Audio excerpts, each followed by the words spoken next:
Sok szeretettel köszöntelek, mint alkalmi séf, itt a konyhában. Hát egy vadételt fogunk készíteni, egy szarvast, egy akácmézzel és sütőtökkel, kis dióval fogunk gazdagítani, színesítjük majd egy kis kápia-paprikával, de te, mint a Nemzeti Agrárgazdasági Kamara elnöke, mennyire fontos mondjuk a vadfogyasztás? Ugye itt érdekes, hogy a zsírszövet az nem a húson belül van, hanem ugye a hús körül, tehát ilyen szempontból egy nagyon tiszta, zsír nélküli húst is elő tudunk belőle állítani a főzéshez. Ez azért is nagyon fontos, mert ha rajta hagyjuk, akkor ugye összehúzódik, na akkor lesz rágós.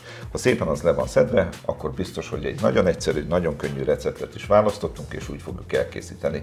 Én majd jó munkát kívánok neked, én addig összedarabolom a füstölszalonnát, megágyazok majd neki, hogy azt a kis szaftosságát azt megtaláljuk neki. Szuper! Szintén a szalonna után összevágom a sütőtököt. Sütőtököt mennyire szoktad használni? Hú, imádom. Nagyon szeretem.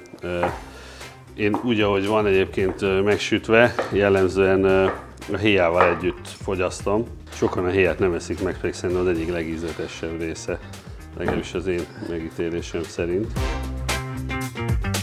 Most már csak az van, hogy be kell fűszerezni ugye a vadot. Egy picit meg kell kenni majd mustárral, pici őrölt feketeborsal, és csak egy nagyon picit fogjuk majd sózni. Jó. Kétféle zsíradékot fogunk használni. Füstölszalonnának a zsírját és vajat.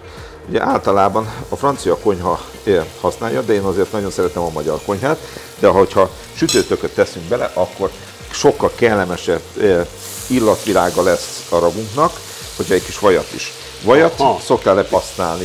Főzéshez viszonylag ritkán használom, de abszolút nem azért, mert bármi bajom lenne vele, hanem alapvetően, mivel otthon vágunk disznót, ezért a szalonna kis túlzással korlátlan mennyiségben áll rendelkezésre. Szerintem lassan már lassan pakolhatom. És akkor hagyj süsteledjen. Nézd meg, milyen gyönyörűen tett pirul a dió. Hú, de jól néz ki. És akkor én is fogok beletenni egy nagyon pici kis kapufüvet, ettől lesz majd egy fantasztikus kis illatanyag.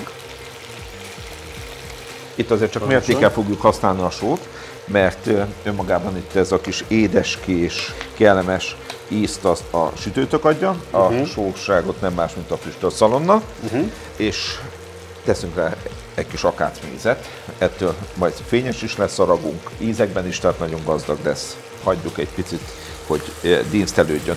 És akkor én úgy is gondolom, hogy tálalhatunk. Jó? Már nagyon jó illata van, úgyhogy ám legyen. Hogy érezted magad itt a konyhában? Hát ilyen gyorsan én még vadhúst nem készítettem, úgyhogy ezt aztán tényleg egy hirtelen betoppanó vendég számára is így úgy elő lehet készíteni, percekben mérhető. Így van. Szerintem ez azért is nagyon fontos, hogy egy jó vadhúsnak az elkészítése percekben mérhető legyen, mert akkor nem fog kihúzódni, és nem éri csalódás mondjuk a főzőmestert, háziasszony, és akkor a vendégek is fogják ezt élvezni, fogjuk is akkor tálalni. Látod ezt a gyönyörű szép ragút, egy olyan szép 3 szeletet válasszák ki, akkor majd mi jó étvágyat kívánunk!